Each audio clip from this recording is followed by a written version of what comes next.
Saya dapatkan ayat ini saudara, kita buka bersama ya. Saya percaya ada sesuatu yang mau Tuhan bukakan buat kita. Pengkhotbah pasal yang ke-6. Pengkhotbah pasal 6 ayat 1 sampai ayat yang ke-6.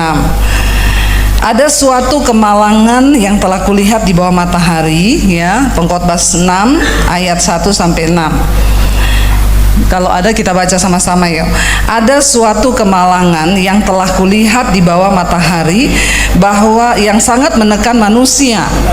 Orang yang dikaruniai Allah kekayaan, harta benda dan kemuliaan, sehingga ia tidak kekurangan sesuatu pun yang diingininya.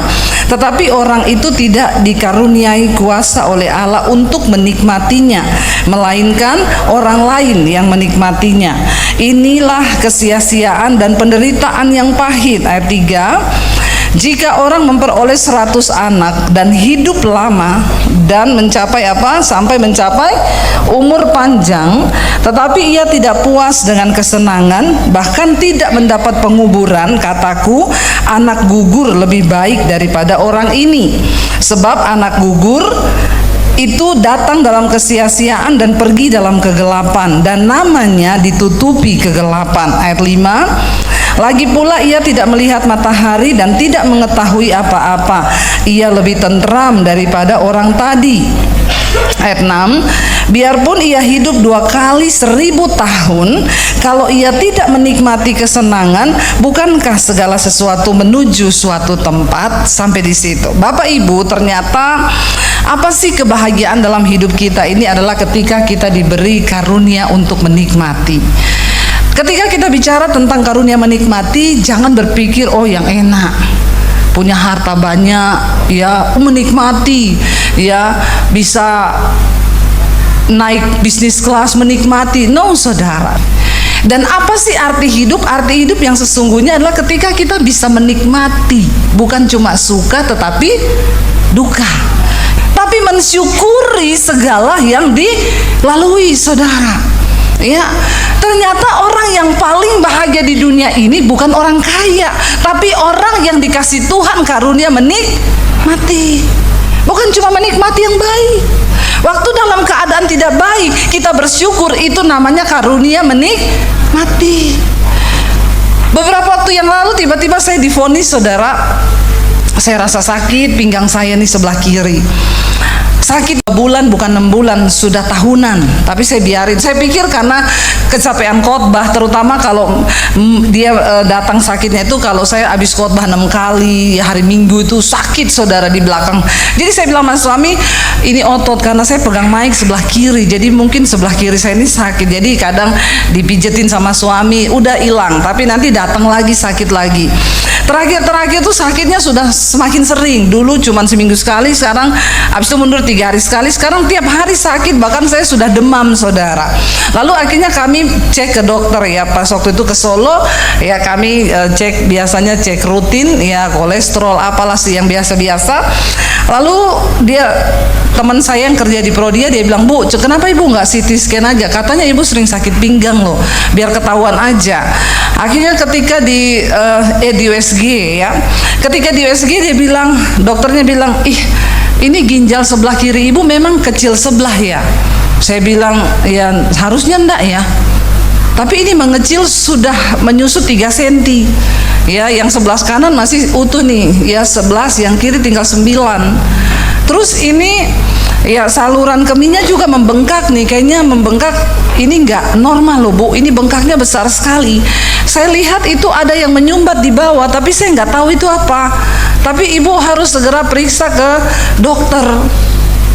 Saudara, kita dengar ginjal kita mengecil, menyusut 3 cm, stres nggak? Saudara manusia? Saudara stres? Ya stres saudara, saya juga stres. Biar lagi kata pendeta, ya nggak bapak-bapak pendeta? Ya kita ini sering khotbah, percaya Tuhan, ajaib, dahsyat. Tapi ketika kita diomongin gitu, jujur, pendeta juga punya rasa, punya hati. Jangan samakan dengan pisau belati. Ya kan, kita juga manusia. Waktu saya dengar itu ciut langsung saudara nyali saya. Iman saya ciut waktu itu, jujur. Kita nggak bisa ketika puji Tuhan aman, percaya.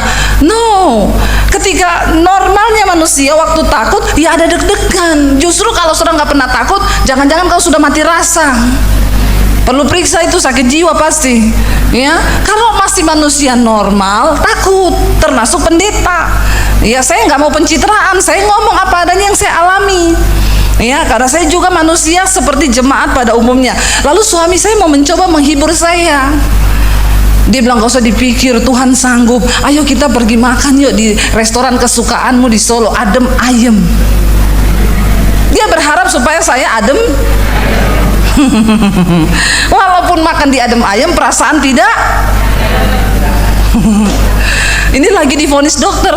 Saya duduk merenung, saya sedih. Suami saya berusaha, nggak usah dipikir, saya nanti pulang ke Jakarta kita periksa. Biasa itu gini. Sekarang juga canggih gini. Nggak bisa, saudara.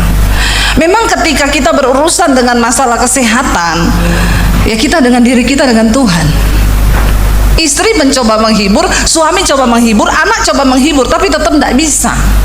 Pada akhirnya waktu kita sakit, kita berurusan dengan Tuhan, dengan diri kita. Nggak bisa orang basa-basi ngomong kuat ya, tetap percaya. Itu kita udah nggak, kamu nggak rasa, kamu nggak ada di posisi saya. Ya, disitulah kita harus membangun iman kita dengan Tuhan. Bagaimana kita harus mengelola hati kita, emosi kita, dan tetap percaya pada firman Tuhan. Itu tidak gampang. Akhirnya saya cuci tangan, lagi mau makan, saya pergi cuci tangan dengan muka yang lesu. Saya cuci tangan, tiba-tiba ibu-ibu datang. Ibu Pendeta Debbie ya? Saya bilang, iya Bu.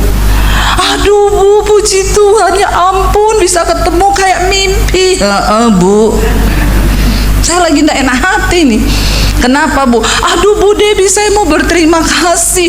Ketika saya mengalami pergumulan yang berat banget, tiap hari saya dengerin khotbah Ibu. Sehari sampai 6-7 kali saya putar khotbah Ibu. Dan Ibu tahu apa yang terjadi? Saya itu kayak orang hilang ingatan. Saya tidak ingat masalah saya Bu. Tahu-tahu selesai. Saya kaget waktu dia bilang begitu. Dalam hati saya bilang, saya juga mau hilang ingatan Bu. Tapi bagaimana caranya? Ya, itu saya kayak ditampar loh saudara. Saya seperti ditampar. Loh, orang diberkati dengan khotbah saya. Dia hilang ingatan, nggak pernah ingat masalahnya. Dia cuma dengar khotbah saya tiap hari, dia dikuatkan sampai akhirnya dia mendapat jawaban. Tapi saya tidak begitu. Saya hari ini lagi down. Dia tidak tahu. Lalu dia enak banget, ayo Bu kita foto ya. Ayo foto. Lalu saya duduk, saya bilang sama suami saya, Tuhan itu piye yo. Itu loh ibu-ibu itu loh cerita. Dia hilang ingatan dengar khotbah saya. Dia lupa masalahnya dan dia dikuatkan sampai akhirnya Tuhan menjawab.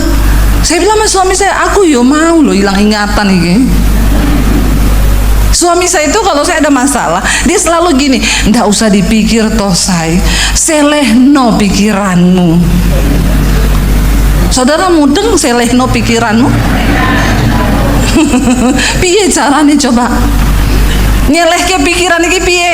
Saya bilang sama suami, kalau ada lemari ya tak simpen itu pikiran di lemari. Masalahnya kan ini raiso disimpan, iya apa iya? Ya, ini kan melekat di kepala toh. Kita kan nggak hilang ingatan toh. Jadi saya sedih tiap hari. Udah saya ketika dengar vonis itu sudah berubah. Akhirnya kami pulang ke Jakarta, saya langsung CT scan saudara.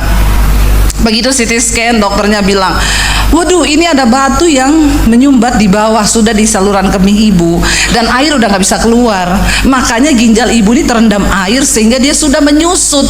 Ibu ini bukan penyakit 6 bulan 1 tahun, ini lama loh. Iya saya bilang bertahun-tahun udah saya tahan.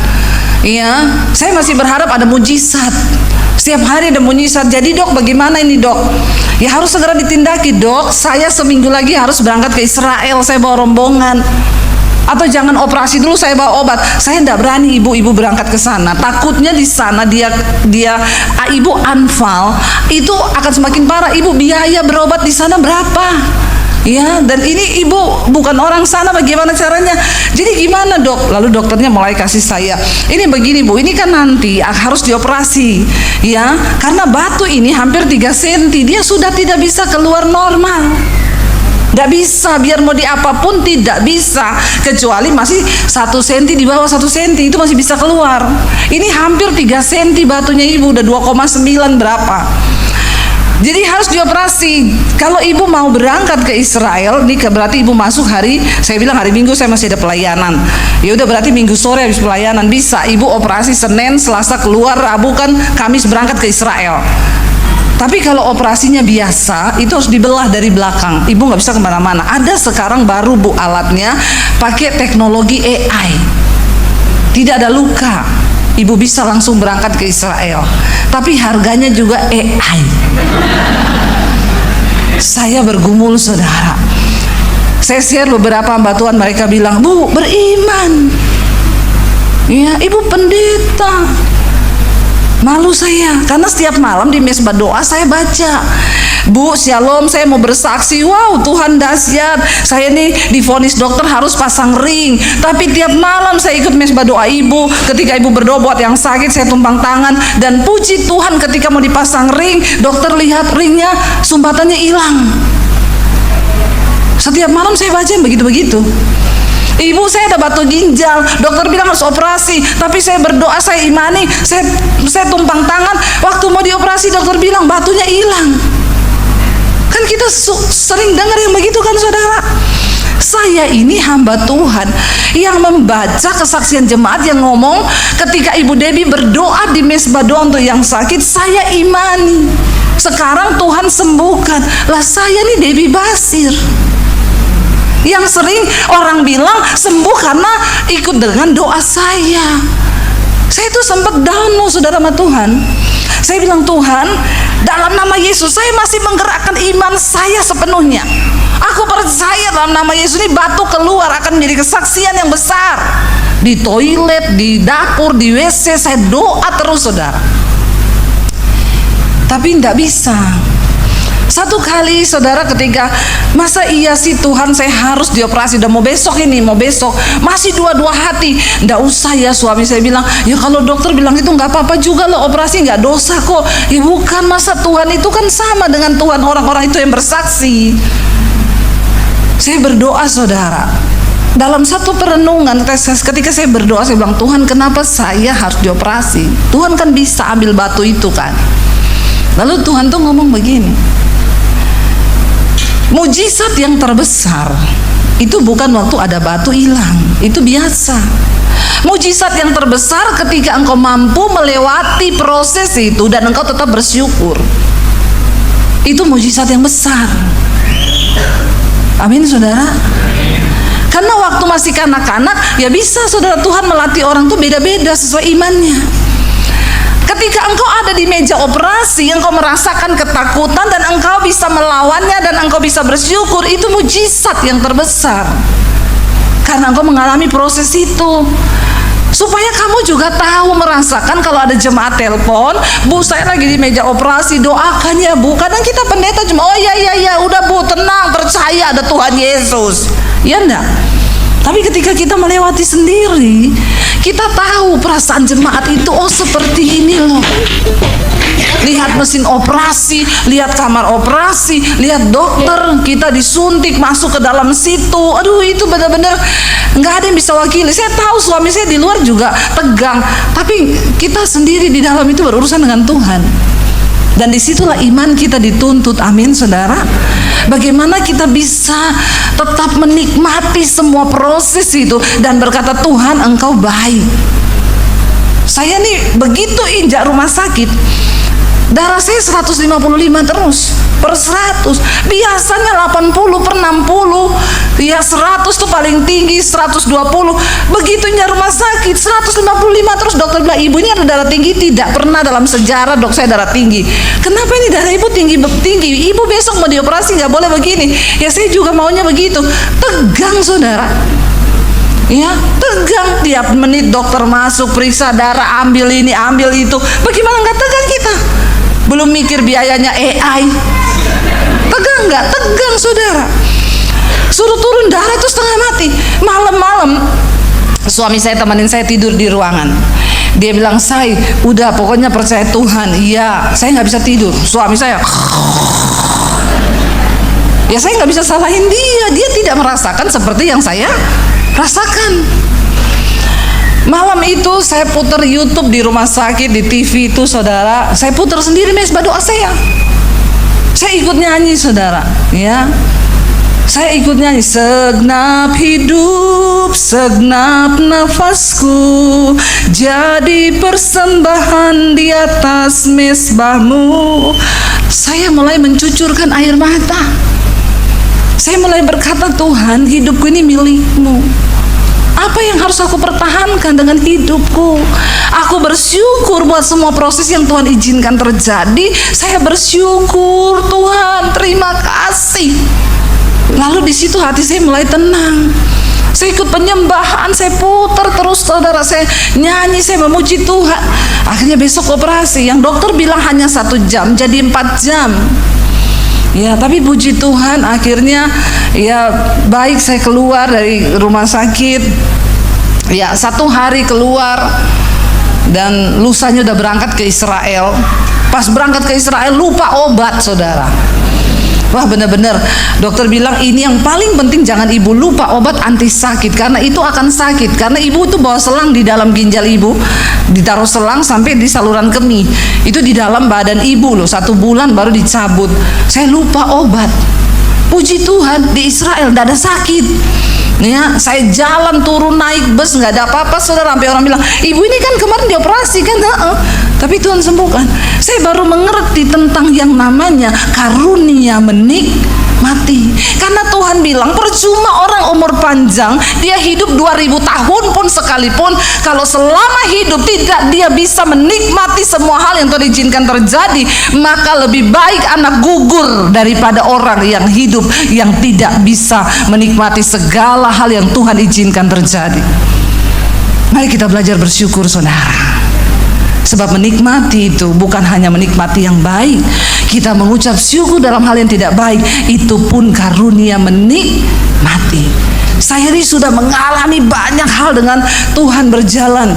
Ya, dari awal saya terima Yesus, diusir dari rumah, nggak punya uang, perih, pahit, dikejar debt collector, semua sudah. Tapi hari-hari itu ada suara yang bilang gini, kamu belum pernah merasakan berada di meja operasi, kamu belum pernah mengalami masalah kesehatan. Saya tengking itu suara, dalam nama Yesus saya tidak mau Tuhan. Tapi tiba-tiba saya harus mengalami itu. Hidup ini bukan cuma soal kau tengking menengking. Benar tadi Bapak Pendeta bilang, ya, ketika kita diizinkan mengalami, nikmati prosesnya. Jangan pernah kecewa dengan Tuhan, tapi tetap percaya dan pegang firman Tuhan. Amin. Karena kita percaya saudara, kita ada hari ini semua karena Tuhan baik. Bangkit berdiri bersama, kita nyanyi pujian tadi, ku ada hari ini. Bangkit berdiri saudara. Kita percaya bahwa hari ini hidup kita adalah karena anugerah Tuhan. Kami mengucap syukur Tuhan. Mari saya undang para singers untuk bisa bantu kita nyanyi sama-sama pujian ini.